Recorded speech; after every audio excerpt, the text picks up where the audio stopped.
Welcome back to my channel Pinky Pal. চলে আসলাম তোমাদের সাথে একটুখানি কিছু কথা শেয়ার করতে। তো আমি তো প্রত্যেকদিন যেরকম পারছি ব্লগ তোমাদের শিখে দিচ্ছি, আমার যেরকম কন্টেন্ট আমি সেরকমভাবেই দিচ্ছি। তোমাদের যারা আমাকে ভালোবাসো তারা দেখছো, যারা আমাকে ভালোবাসে না তারা ইগনোর করে চলে যাচ্ছ। তা কোনো ব্যাপার না, ভালোবাসার মানুষ আমার যদি 10টা থাকে সেটাই আমার যথেষ্ট। তো আজকে এই ভিডিওটা এই কারণেই করা, কিছু কথা হচ্ছে রিমিকে নিয়ে, তাই জন্য রিমিকে নিয়ে আমাকেও নিয়ে উঠেছে, তাই তোমাদেরকে স্পষ্টভাবে ক্লিয়ার করে দিতে আসছি আমি। সেটা একটা সোশ্যাল মিডিয়াতে রন প্রীতিকে নিয়ে একটা ঝড় উঠেছে, বিশাল ঝড় উঠেছে। সেটা শুধু আমাদের এই ওয়াইটিতে নয়, ফেসবুকে, ইনস্টাতে, সব জায়গাতেই আছে, মানে পুরো সোশ্যাল মিডিয়াটা ছেয়ে গেছে।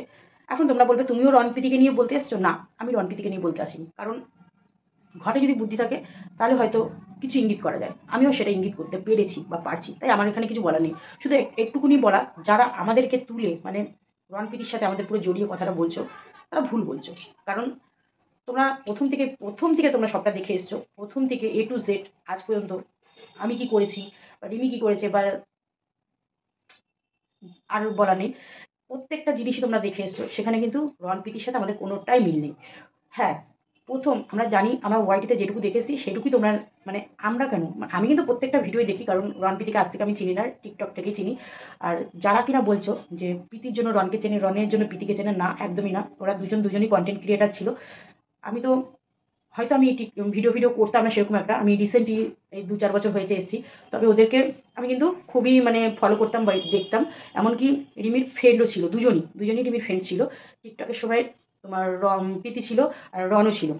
রন ছিল ভয়েস ক্রিয়েটার, আর প্রীতি ছিল মানে ওই পড়তে বসে, তখন তো ও উচ্চ মাধ্যমিক দেবে, তা সেই সময় ও পড়তে বসে যেসব রিলসগুলো করতো সেই সব থেকেও ভাইরাল হয়েছিল।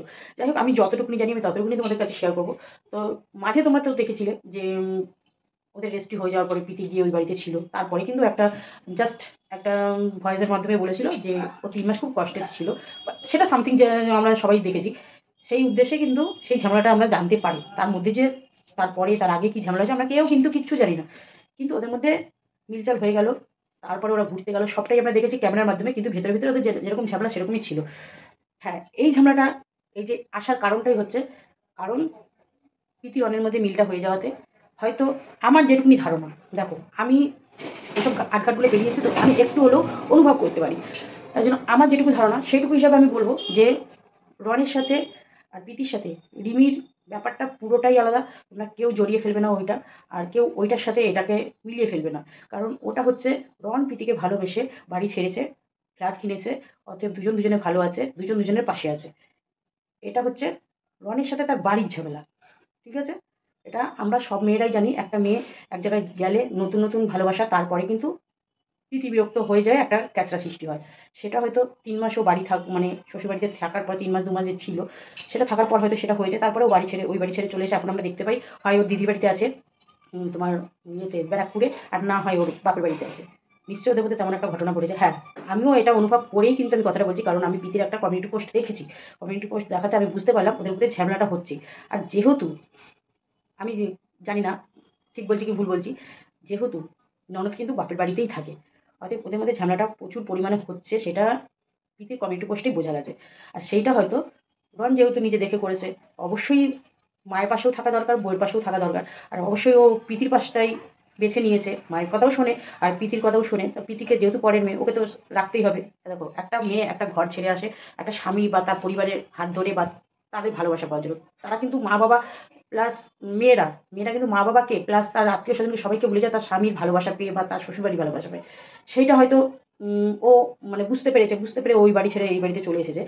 তারপরে কিন্তু রন সবটা বুঝেই কিন্তু ও বাড়ি ছেড়ে ও এখন, আমার অনুভবে যেটা আমি সেটা কিন্তু বলছি, সেইটার সাথে কিন্তু রিমির সাথে একদমই তোমরা মেলাবে না। কারণ রিমি কিন্তু তোমরা সবটাই দেখেছো ওয়াইটিতে, যে ও কিন্তু ভালোবেসে ভালোবেসে বিয়ে করে ও তাদের সাথে সাথ দিয়ে ও কিন্তু মা বাবাকে খারাপ কথা বলতেও ছাড়িনি, আর মা বাবাকে গালাগালি করতেও ছাড়িনি। সব পাস কিন্তু সেগুলো আমরা সবই ভুলে গেছি, যে কপালে যেটা নেই সেটা হবে না। আর এটা কেন জানি না, প্রত্যেকটা মেয়ের ক্ষেত্রে যদি এই এই যে রনের ব্যাপারটা যদি প্রত্যেকটা মেয়ের ক্ষেত্রে দাঁড়াতো, তাহলে হয়তো আজকালকার দিনে কোনো মেয়েরই ডিভোর্স হতো না, তারা কিন্তু স্বামী নিয়েই থাকতো। কারণ একটা মেয়ে একটা ছেলের হাত ধরে তার বাড়িতে আসে, সেই ছেলেটার কিন্তু পুরোটাই বোঝার দরকার থাকে তখন, যে না আজকে ওই মেয়েটা তো আমাকে দেখে এসছে, আমি নয় একটু তারই সাথ দিলাম, আমি আমার মতন করে আমি মায়ের সাথ দিলাম, আমি আমার, কিন্তু সেটা সব ক্ষেত্রে হয় না, হয়তো সেটা রনের ক্ষেত্রে হয়েছে। তাই হয়তো ওর ফ্যামিলির সাথে আজকে এরকম ধারণা হয়েছে আর ঘটছে, হয়তো আগামী দিন নাও থাকতে পারে। সেটা দেখো, এটা পুরো পারিবারিক ব্যাপার, এটা ওদের মধ্যে। এটা যদি জানতাম যে না প্রীতির মায়ের সাথে ব্যাপারটা হয়েছে, তাহলে হয়তো অন্যরকম হতো। এটা তো পুরোটাই পুরো উল্টো, তা অতএব রিমির সাথে এটা কোনোটাই গোলাবে না। আর এইবার তোমরা ভাবো, এই যে ঘটনাগুলো ঘটছে, আমি জানি প্রীতি সবসময় রনের পাশে থাকবে, কারণ ওরা দুজন দুজনকে খুবই ভালোবাসে। আমি এটা তোমরা কিভাবে দেখছো আমি জানি না, আমি আমার মতন করে দেখছি, কারণ ওদেরকে আমি আজ থেকে চিনি না, ওদেরকে আমি আবারও বলছি টিকটকের আমল থেকে চিনি। তো দুজন দুজনের পাশে অবশ্যই আছে। আর এইবার বলো যে ওদের ভেতরটা কি হচ্ছে, তবে তো কমিউনিটি পোস্ট দিয়েছে। আজকে ওদের ভেতরটা কি হচ্ছে, আর ওই মেয়েটা মানে প্রীতির মায়ের কি হচ্ছে, যে আজকে ও বিয়ে করে ওই বাড়িতে যেতে পারিনি, মানে রেস্ট্রি হয়েছে যদিও হাফ বিয়ে হয়ে গেছে, তবুও তো দেখো ওদের বাড়ি থেকে পারমানেন্টলি নেই, তবু ওদের মধ্যে এইসব পরিস্থিতি হচ্ছে, তাহলে আগামী দিন হবে না এটা কোন মা গ্যারান্টি দিতে পারে? তো প্রত্যেকটা মেয়ের মায়ের কিন্তু আজকে বিয়ে দেওয়ার পর কিন্তু এরকম আতঙ্ক, একটা ভয় থেকে থাকে। কারণ যেই ছেলেটা মেয়েটাকে বিয়ে করে নিয়ে যদি একটু হলেও সেই মেয়েটার কথা শোনে বা সেটা মেয়েটার পাশে দাঁড়ায় ছেলেটা, তবে কিন্তু আজকে আবার বলছি কোনো মেয়ের কিন্তু এরকম কপাল হয় না। কারণ একটা মেয়ের সংসার চট করে ভাঙে না, কখন ভাঙে? যখন সেই মেয়েটা সেখানে আশ্বাস বা আশা বা ভালোবাসা কিছুই পায় না, তখন কিন্তু সেই মেয়েটা ওখানে আর থাকতে চায় না, বা সেটা ভাঙনের দ্বারে চলে যায়।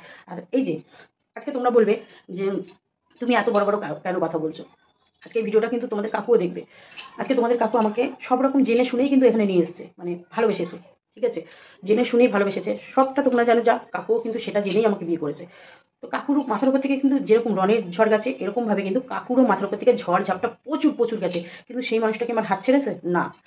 রিসেন্ট যখন আমি তোমাদের এই ওয়াইটিতে এসেছি, ওয়াইটিতে আসার পর যে ঝড়গুলো গেছে তোমরা তো সেগুলোও নিজের চোখে দেখেছো, কাকুর সাথে আমার মানে বিচ্ছেদের মতন চলে গেছে, তবুও কিন্তু তোমাদের কাকু হাত ছেড়ে যায়নি, কারণ তাই সে মন থেকে ভালোবেসেছে, মন থেকে। কারণ সবটা জানে যে আজকে এই মেয়েটা ভুল করুক যাই করুক, তাকে ভালোবেসে আগলে নিলে আবার হয়তো সে ভুল শুধরে নেবে। তো সেরকম কিন্তু রনের যেরকম পরিস্থিতি ছিল, সেরকম কিন্তু তোমাদের কাকুরও পরিস্থিতি ছিল। আজকে সেই কাকু মা বাবাকে ছেড়ে এসে কিন্তু আমার সাথে রয়েছে। আমি কিন্তু কোনোদিন বলিনি তুমি আমায় ছেড়ে থাকো, আমি কিন্তু একা ভাড়া থাকতাম মেয়েকে নিয়ে।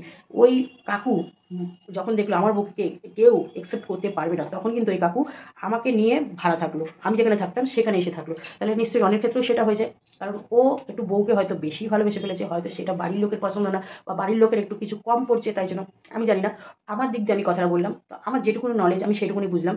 তো এইটুকু বলবো, ভিডিওটা হয়তো ওদের কাছে গিয়ে পৌঁছাবে না, তবু আমি একটা কথা বলবো, ওদের দুজনের দুজনের মিলটা থাক। কারণ দুজন দুজনকে চুজ করেই আজকে এত বছরটা কাটিয়েছে, আগামী দিনগুলো ভালোভাবে কাটাক। আর এই যে বিপদগুলো যাচ্ছে, এই বিপদের সময় প্রীতি অবশ্যই হয়তো ক্যামেরায় আমাদের দেখাচ্ছেন, ওর পাশে অবশ্যই আছে, আর এরমভাবেই থাকুক। আর যা ঝড় আসছে, রনকে একটা কথাই বলবো, এটা হয়েই থাকে। একটা নতুন মানে এক জায়গা থেকে একটা মেয়েকে নিয়ে গেলে একটু অ্যাকসেপ্ট করতে সময় লাগে, সবটা অ্যাডজাস্ট হয়ে যাবে, শুধু সময়ের অপেক্ষা। আর যারা রনের সাথে রিমিকে বা আমাদেরকে ভুলাচ্ছ, তাদেরকে বলবো একটু ব্রেন খাটিয়ে কথাগুলো বলো, কারণ পুরোটাই আলাদা, পুরোটাই আলাদা। কারণ এই পিঙ্কি পাল 10 বার ছুটে ছুটে গেছে মেয়ের সংসার বাজাতে, সংসার ভাঙতে না। আর অতএব মেয়ের মারা সেটাই চায়।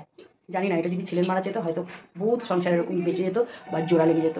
আর কিছু বলার নেই, শুধু এইটুকু বলবো যে ওদের পাশে থেকো, যেরকমভাবে একটা সময় আমাদের পাশে ছিলে, এরকমভাবে পাশে থাকো। জানি না এর মধ্যে কেউ আবার ঢুকে গিয়ে হয়তো খারাপ, মানে কি যেরকম আমাদেরকে খারাপ করেছে, আমি সবসময় ভালো চেয়ে গেছি, আমি খারাপ হয়ে গেছি, তো সেরকমভাবে হয়তো কে আবার কোনখান থেকে ঢুকবে। মানে এখন তো নানা রকম মানে হাত পেতে রয়েছে যে ওদের ওদের এই ব্যাপারটা নিয়ে। তো বলবো একটুখানি যে যাই হোক সোশ্যাল মিডিয়াতে কমানাই ভালো। আর যেহেতু তোমরা কন্টেন্ট ক্রিয়েটার, তোমরা তো তোমাদের কোনোভাবেই এসে গেছে যেরকম আমাদের এসে গেছিলো, তো এটা নিয়ে এখন অনেক দূরই ভুগতে হবে। তো চলো, আর বেশি কিছু বলার নেই। যদি ভুল ত্রুটি কিছু বলে থাকি, আমার যেটুকুনি নলেজ আমি সেটুকুনি বললাম। তো একটা কথাই বলবো, গুলিয়ে ফেলো না।